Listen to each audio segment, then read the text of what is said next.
오늘 하루 LA 카운티 지역에서 무려 7,600명의 코로나 신규 확진자가 발생했습니다.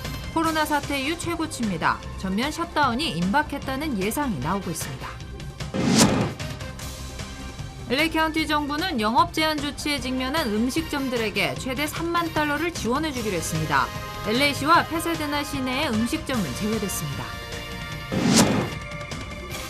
연방 재무부 장관과 연준 의장이 한 목소리로 경기 부양책을 촉구했습니다.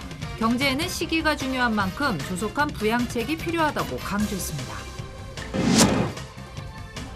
트럼프 대통령에 대한 핵심 충성파인 윌리엄 바 법무부 장관은 대선 투표에서 조작이나 사기를 입증할 만한 증거는 없다고 밝혔습니다. 트럼프 대통령에 대해 핵심 참모들까지 등을 돌리고 있습니다. 내일부터 주말까지 남가주 지역에는 낮은 습도의 강풍이 불겠습니다. 국립기상청은 산불 발생에 각별히 주의할 것을 당부했습니다. 네, 연방 재무부 장관 그리고 연준 의장, 경제정책 책임자들이 한 목소리로 경기 부양책 합의를 또다시 촉구했습니다. 관련 소식은 잠시 뒤에 전해드리겠습니다. 네, 오늘은 안타까운 소식부터 먼저 전해드리겠습니다. 오늘 하루 LA 카운티 지역의 신규 코로나 확진자 수 무려 7,600명에 육박했습니다. 코로나 사태 이후 최고치입니다. 전면적인 셧다운이 임박했다는 위기감까지 나오고 있습니다. 김민우 기자가 보도하겠습니다. LA 카운티 지역에서 오늘 하루 발생한 신규 코로나 확진자 수가 무려 7,600명을 육박했습니다. 카운티 보건국이 발표한 추가 확진자 수는 모두 7,593명. 코로나 사태 이후 최고치입니다. 지난주 월요일 발표된 6,100여 명보다 1,400명 이상 더 높은 수준입니다. 코로나 확진 판정률도 12%까지 급등했습니다. 확진자에 이어 입원 환자 수도 오늘 최고치를 나타냈습니다. 현재 카운티 내 코로나 입원 환자 수는 2,316명으로 하루 동안 130명 이상이 추가됐습니다. 이에 따라 카운티 정부가 전면적인 셧다운 조치를 취할 가능성이 한층 더 높아졌습니다. 바바라 퍼레어 LA 카운티 보건국장은 코로나 바이러스 전파가 지금까지 볼 수 없었던 빠른 속도로 퍼져나가고 있다고 우려했습니다. 문제는 코로나 확진자 수가 당분간은 증가할 것이라는 점입니다. 성탄절과 연말연시 연휴를 앞두고 내년 초까지는 확진자 수가 계속 폭증할 것이라는 예상이 나오고 있습니다. 카운티 보건국은 철저히 단속도 중요하지만 코로나 바이러스에 대한 경각심이 더욱 필요한 시점이라고 강조했습니다. 폭증하는 확진자 수에 위기감까지 커지고 있습니다. LA에서 SBS 김민우입니다. 네, LA 카운티 정부는 영업 제한 조치에 직면한 음식점들에게 최고 3만 달러를 지원하는 프로그램을 실시하기로 했습니다. 우선 2,500곳에 한해 선착순으로 신청 접수를 받기로 했습니다. LA 시내의 음식점들은 신청 대상에서 제외됐습니다. 보도의 이사명 기자입니다. LA 카운티 정부가 코로나19 재정으로 힘든 식당들에게 최고 3만 달러를 제공하는 무상 지원을 시작한다고 밝혔습니다. 이 프로그램은 더 Keep LA County Dining이라는 제목으로 비즈니스 경비 등을 지원해주는 것을 골자로 하고 있습니다. LA 카운티 개발국은 560만 달러의 예산을 책정하고 LA 카운티 지역에 위치한 식당들에게 지원금을 제공할 방침입니다. 특히 야외 영업 금지령으로 직격탄을 맞은 업주들에게 주로 제공될 것으로 보입니다. 수혜 자격으로 보조금 신청자는 코로나 때문에 매출에 큰 타격을 입은 것을 증명해야 합니다. 종업원은 25명 이하로 올해 3월 4일 전 개업한 식당이라야 합니다.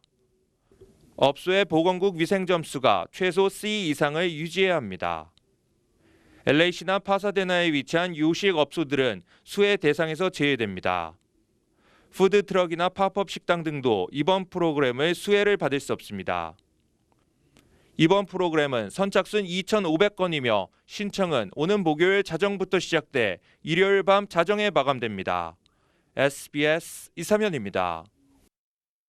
네, LA 다운타운 의류 도매시장. 코로나 직격탄을 맞은 대표적인 또 다른 지역이기도 합니다. 한인업주들은 줄일 수 있는 것은 모두 다 줄인다는 절박한 심정입니다. 이재린 기자가 취재했습니다. 오늘 오후 LA 다운타운 의류 도매시장. 북적거려야 할 거리가 한산하기만 합니다. 한인 업체들은 여느 때보다 더 썰렁한 연말을 보내고 있다고 말합니다. 많이 안 좋죠. 많이 안 좋아요. 2배 정도는 떨어지지 않았나. 코로나 재확산이 심각해지면서 멕시코 같은 다른 나라는 물론 타주에서 오는 손님까지 발길이 뚝 끊어졌습니다. 소비자들까지 외출을 줄이면서 의류 판매율도 크게 감소한 상황. 일부는 온라인 시장에 힘써보고 있지만 두터운 기존 고객층이 없는 한인 업체들은 그마저도 쉽지 않은 게 현실입니다. 절반적으로 많이 줄었죠. 왜냐면 이제 비행기 타는 사람들도 없고 많이 이제 그런 걸 이제 위험하니까 이제 조심하는 사람들 이제 안 오는 사람들이 많고. 한인 업주들은 일단 인건비를 줄이기 위해 직원을 최소화하고 있습니다. 일부 업소들은 운영 시간까지 단축시켜 지출을 줄이는 데 총력을 다하고 있습니다. 납품하시는 분들, 파티들에서 하셨던 분들이 좀 힘드신 것 같아요. 왜냐면 납품이 많이 리테일러들이 닫았으니까 당연히 조금씩은 줄였죠. 디파트멘트에서 한 명씩 보조했던 분들은 줄일 수가 있겠죠. LA 다운타운 의류 도매 시장의 한인 업주들에게 요즘은 매출 증가보다는 생존이 목표가 돼버렸습니다. LA에서 SBS 이재린입니다. 네, 어제부터 시작된 야외 영업 금지 조치. 한인업주들은 제한된 영업은 허용해주고 대신에 보다 엄격한 방역 지침을 적용하는 방안까지 당국에 요구하기로 했습니다. 이상민 기자가 보도하겠습니다. LA 지역 한인 식당 업주들은 더 이상 버티기 힘들다고 말합니다.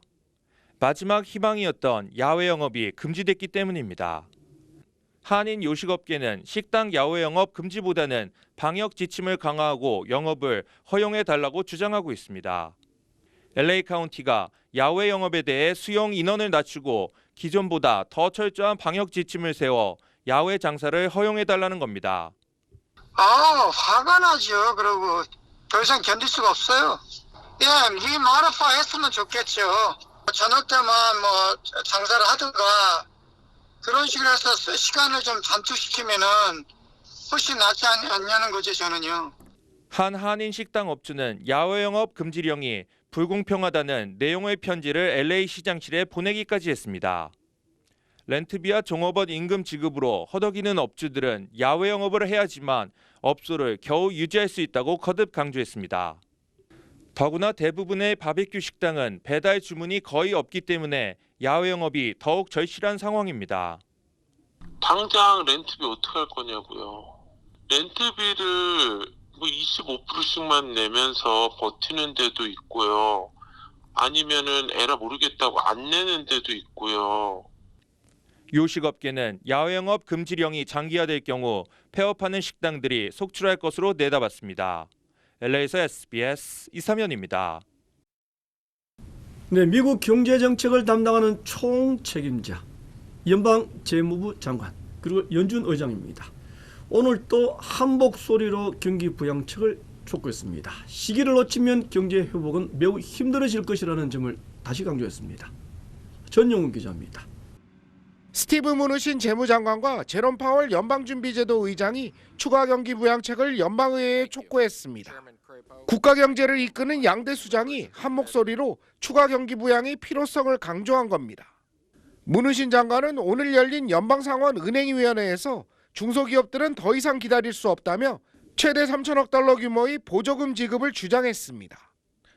파월 의장도 과한 것이 덜하는 것보다는 위험이 적다며 조속한 중소기업 대상 지원책을 요구했습니다.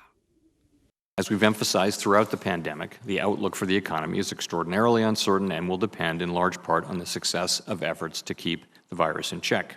A full economic recovery is unlikely until people are confident that it's safe to re-engage in a broad range of activities. 하지만 무누신 장관과 파월 의장은 경제 전망과 해법에 대해서는 시각차를 나타냈습니다. 무누신 장관은 추가적인 셧다운이 경제 회복을 막고 있다며 각 지방정부의 봉쇄 조치를 문제로 지목했습니다. 또 선별적인 재정 패키지가 가장 적절한 대응책이라며 대규모 추가 부양책에는 선을 그었습니다.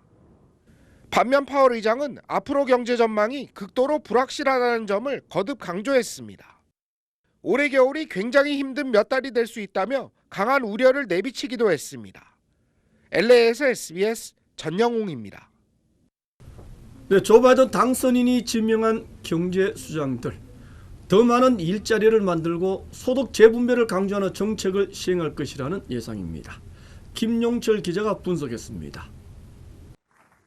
첫 여성 재무장관으로 지명된 제닛 옐런은 6년 전 첫 여성 연준 의장으로도 기록된 74세 노동경제학자입니다. 진보적이지만 시장과 소통할 줄 아는 금융통화 정책으로 유명합니다. Rules and supervisory approaches should be tailored to different types of institutions. 바이든 당선인은 백악관 예산관리국장의 니라 텐든, 대통령 경제자문위원장의 세실리아 라우스, 그리고 경제자문위원회는 헤더 보시를 지명했습니다. 경제팀 핵심 인사 6명 가운데 4명이 여성으로 노동계의 지지를 받는 진보 인사들로 평가됩니다. 바이든 당선인은 트럼프 정부가 부자에게만 혜택을 주는 정부였다며 바이든 정부는 노동을 중시하고 소득 불균형을 바로잡겠다고 밝혀왔습니다. 트럼프 정부가 내린 법인세와 소득세를 다시 올리고 최저임금도 시간당 15달러로 인상하겠다고 밝혔습니다. While the pandemic is still seriously affecting the economy, we need to continue extraordinary fiscal support. 당장은 일자리를 만들고 경제 활력을 되찾기 위해 돈을 풀겠다는 뜻입니다. 하지만 내년 코로나19가 진정되면 대기업과 부자들에 대한 세금 인상 등 소득 불균형과 재정 적자를 줄이기 위한 정책도 본격화할 것이라는 전망이 나오고 있습니다. SBS 김영철입니다. 네, 다음 소식 전하겠습니다. 윌리엄 바 연방 법무부 장관, 트럼프 대통령에 대한 충성도가 아주 높은 핵심 장관 중에 한 명입니다. 이런 바 장관조차 대선 사기를 입증할 만한 증거는 없다고 잘라 말했습니다. 전영훈 기자입니다. 윌리엄 바 법무부 장관이 이번 대통령 선거에서 선거 조작 증거를 발견하지 못했다는 입장을 밝혔습니다. 트럼프 대통령이 여전히 선거 조작을 주장하며 불복 의사를 굽히지 않는 가운데 법무장관이 이를 정면으로 반박한 것입니다. 더구나 바 장관은 트럼프 대통령의 최측근으로 계속 부정선거를 주장해온 트럼프 대통령에게는 큰 타격을 줄 것이라는 분석입니다. 바 장관은 오늘 언론 인터뷰에서 지금까지 선거에서 다른 결과를 가져올 수 있는 규모의 사기를 보지 못했다고 언급했습니다. 선거 결과를 조작하는 시스템적인 사기 주장이 있었지만 국토안보부와 법무부 조사 결과 입증할 증거가 없었다는 겁니다. 바 장관은 바이든 승리에 의혹을 제기한 트럼프 대통령의 주장에 따라 전국의 검사들에게 중대한 투표 사기가 있었는지 찾을 것을 지시하기도 했습니다. 바 장관은 트럼프 대통령의 측근 가운데 한 명으로 선거 이전 우편 투표의 확대가 중대한 사기로 이어질 수 있다고 주장하기도 했습니다. 백악관은 이번 바 장관의 언급에 대한 즉각적인 반응을 내놓지 않았습니다. LA에서 SBS 전영웅입니다. 네, 대통령이 사면해 주는 대가로 금품이 제공됐다는 의혹이 제기됐습니다. CNN 방송은 연방법원이 공개한 문서를 통해 이같이 보도했습니다. 연방검찰은 현재 수사를 벌이고 있습니다. 이재린 기자의 보도입니다. 대통령 사면을 대가로 금품을 제공했다는 의혹이 터져나왔습니다. CNN 방송은 연방법원이 공개한 문서를 인용해 사면에 따른 뇌물 가능성을 오늘 보도했습니다. 법원 문서에는 뇌물이 오고 간 정확한 시기와 관련자는 드러나지 않았습니다.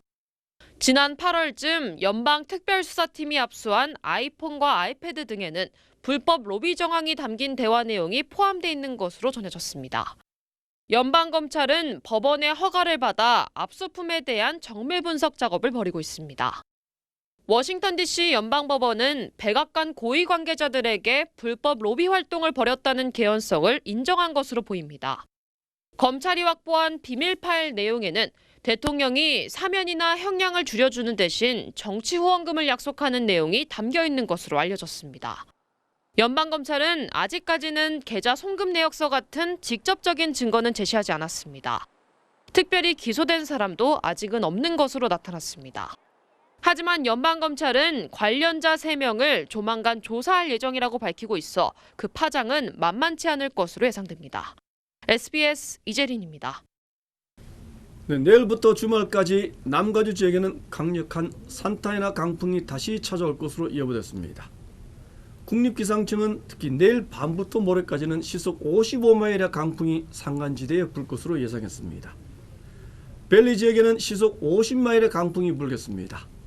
기상청은 습도까지 낮아지면서 산불주의보까지 발령했습니다. 네, 계속했습니다. 트럼프 행정부는 북한에 대한 압박 수위를 임기 말까지 강도 높게 조이고 있습니다. 유엔의 대북 제재를 위반하는 제보를 받는 웹사이트를 개설했습니다. 포상금만 최고 500만 달러라고 합니다. 김수영 특파원이 보도하겠습니다. 워싱턴입니다. 미국 국무부가 새로 개설한 제보 사이트입니다. 북한의 대북 제재 위반 행위를 신고하면 최대 500만 달러, 우리 돈 55억 원을 주겠다고 나와 있습니다. 무기 밀매, 인터넷 범죄는 물론 해상 불법 환적까지 북한과 관련한 다양한 제재 위반 정보를 수집하겠다고 적어놨습니다. 트럼프 정부 임기 말에도 비핵화를 위한 압박을 계속하겠다는 겁니다. The United States will also continue to impose sanctions on any individual or entity perpetrating sanctions evasion. 미 국무부는 중국이 유엔 대북 제재 집행 의무를 저버렸다고 비판했습니다. They are seeking to undo the UN sanctions regime. They are seeking this all without the North Koreans engaging in serious and substantive negotiations, without an agreed roadmap. 중국이 유엔 제재를 위반해가며 2만 명의 북한 노동자를 계속 수용해왔으며 지난해 미국은 555차례에 걸쳐 북한에서 중국으로 금지 품목을 운반하는 선박을 목격했다고 공개했습니다. 미국 정부는 북한의 경제 개선을 원하지만 이는 완전한 비핵화, 한반도 평화체제 수립과 함께 이뤄져야 한다는 점을 강조했습니다. 워싱턴에서 SBS 김수영입니다. 네, 코로나 사태 대입 시험까지 큰 차질과 혼란이 빚어지고 있습니다. 전국의 주요 한인사회 소식을 전해드리겠습니다. 코로나19 사태로 인해 오는 5일에 치러질 SAT 시험의 장소가 폐쇄돼 취소됐습니다. 칼리지 보드는 오는 5일 실시될 시험의 경우 캘리포니아주 내에서 총 182곳의 시험장이 폐쇄되면서 12월 시험이 취소됐다고 밝혔습니다. 오는 12일에 치러지는 ACT 시험도 시험장 부족으로 인해 응시 차질이 빚어지고 있다고 설명했습니다. 라팔마시가 크리스마스를 맞아 저소득층 아동을 위한 장난감 기부를 받고 있습니다. 시 커뮤니티 서비스국은 기부에 참여하고 싶은 주민들은 포장지를 뜯지 않은 새 장난감을 오는 17일까지 커뮤니티 센터에 가져오면 된다고 밝혔습니다. 연말을 맞아 퀸즈 일대 우체국이 일요일에도 문을 열게 됩니다. 연방우정국은 고객들의 우편물 수요에 맞추기 위해 퀸즈 일대 15개 우체국에 일요일 우편물 픽업 시간을 연장한다고 발표했습니다. 이에 따라 오는 20일까지 매주 일요일 오전 10시부터 오후 2시까지 우체국에서 우편물을 픽업할 수 있게 됩니다. 둘루스에 거주하는 한인 남성이 살인 혐의로 체포됐습니다. 미 연방수사국은 지난 2008년 버지니아주 퍼큐어 카운티 마샬시에 있는 사찰 정토사에서 모구 스님으로 활동해왔던 박모 씨를 살해한 혐의로 정모 씨를 체포했다고 밝혔습니다. 이 사건은 당시 버지니아 한인 사회에 큰 충격을 줬으며 용의자를 찾지 못해 미제 사건으로 남아있었습니다. 시카고에서 인상파 화가 빈센트 반 고흐의 작품을 이용한 디지털 전시회가 열립니다. 이번 전시회는 내년 2월 11일부터 5월 2일까지 라이트하우스 아트스페이스 시카고에서 열리며 최첨단 테크놀로지를 이용해 그 작품 속에 담긴 스토리를 애니메이션으로 재구성해 색다른 디테일을 보여주게 됩니다. 네, 검찰총장에 대한 법무부 장관의 지위는 최소한에 그쳐야 합니다. 검찰총장은 장관에게 명종해서는 안 됩니다. 검찰의 정치적인 중립성을 유지하기 위한 기본 조치이기 때문입니다. 법원은 이렇게 판단했습니다. 먼저 원종진 기자입니다. 윤석열 검찰총장은 오늘 오후 5시 10분쯤 대검찰청 청사로 출근했습니다. 지난달 24일 추미애 장관이 직무 배제 조치를 내린 이후 7일 만입니다.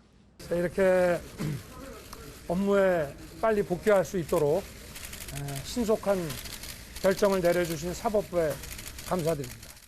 검찰 구성원들에 대한 입장을 묻는 질문엔 이렇게 답했습니다.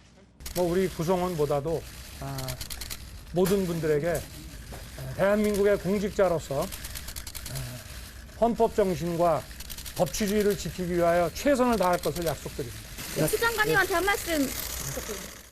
직무복귀는 서울행정법원이 윤 총장이 제기한 직무정지 집행정지 신청을 받아들인 데 따른 것입니다. 재판부는 우선 윤 총장이 직무 배제 명령으로 회복하기 어려운 손해를 입었고 효력을 정지할 긴급한 필요성이 인정된다고 했습니다.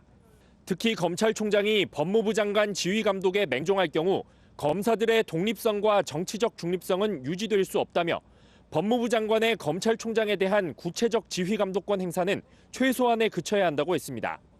검찰총장 임명 과정에서 국회 인사청문회 검증이 이루어지는 걸 고려한다면 법무장관의 직무집행정지 권한이 검찰총장에 대한 인사권 전횡으로 이어지지 않도록 엄격히 따져봐야 한다고 강조했습니다. 그러면서 이번 직무정지 조치가 계속되면 사실상 총장을 해임하는 결과를 낳아 검찰의 독립성과 정치적 중립성을 보장하기 위해 총장 임기를 2년 단임으로 정한 관련 법령의 취지를 무시하게 된다고 지적했습니다. SBS 원종진입니다. 윤석열 총장에 대한 징계위원회를 반대한 법무부 차관은 사표를 던졌습니다. 징계위원회는 4일로 연기됐습니다. 계속해서 이현영 기자입니다. 고기영 법무차관이 어제 오후 추미애 법무장관에게 전격 사의 표명을 한 걸로 확인됐습니다. 법무부 감찰위원회를 하루 앞둔 어제 이미 추 장관에게 사의를 표명한 겁니다. 고 차관은 내일로 예정됐던 윤 총장 징계위원회를 앞두고 추 장관에게 현 상황에서 징계위원회를 개최하면 안 된다며 반대 의사를 표명했지만 추 장관이 이를 받아들이지 않자 사표를 제출한 걸로 알려졌습니다. 고 차관은 추 장관에게 법무부 고위 관계자로서 현 상황에 대한 책임을 지겠다는 취지의 뜻을 밝힌 걸로 전해졌습니다.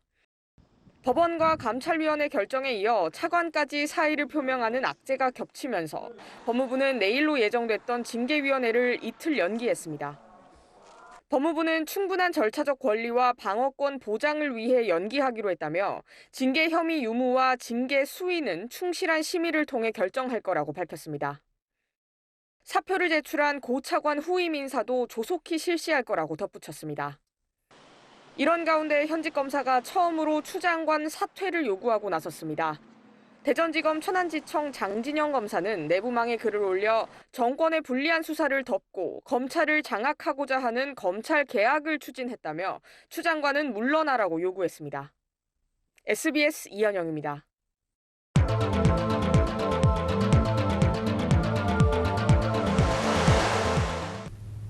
일본 내에서 차별을 당하는 10대 소녀들을 소재로 한 스포츠 브랜드인 나이키의 광고.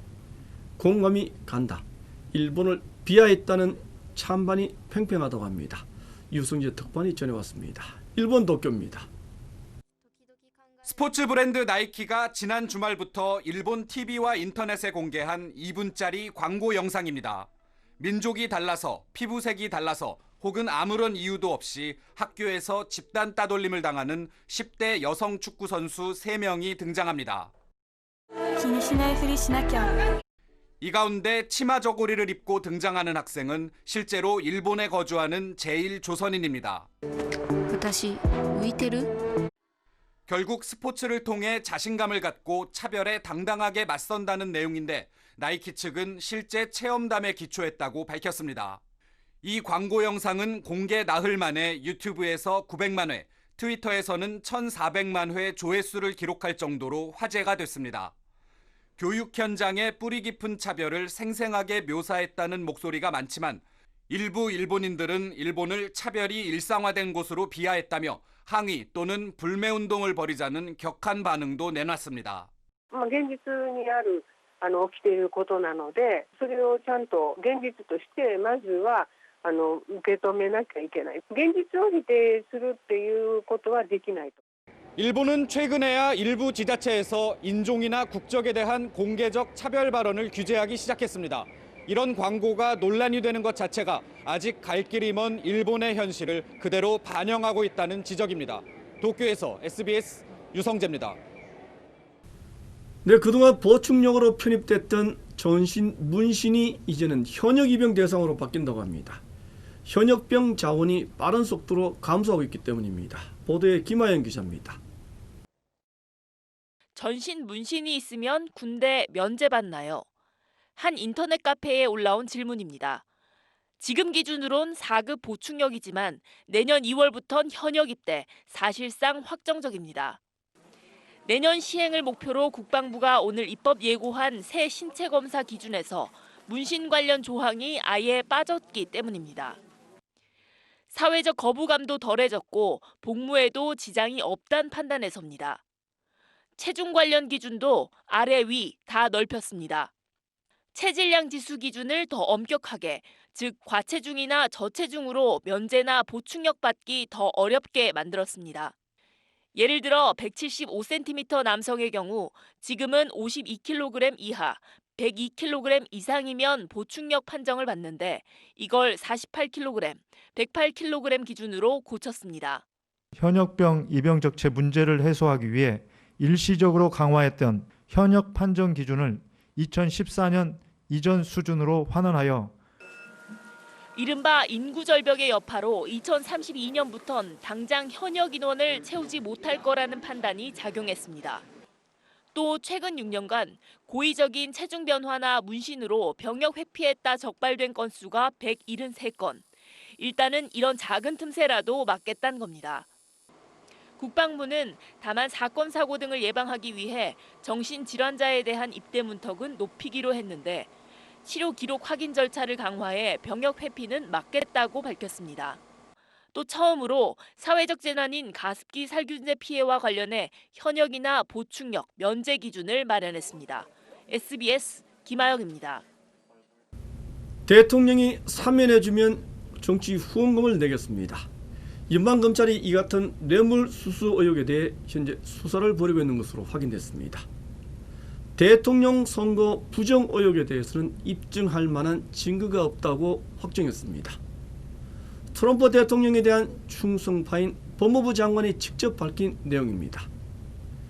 이에 반해 한국 법무부와 검찰, 장관이 총장을 직무에서 배제시키고 법원은 그 효력을 정지시키는 혼란이 계속되고 있습니다. 법무장관은 검찰총장을 징계위원회에 회부까지 했습니다. 한국 검찰 개혁해야 합니다. 하지만 검찰의 중립성과 독립성이 존중되지 않으면 그 어떤 개혁도 결국 실패할 겁니다. 이것을 마치겠습니다. 고맙습니다.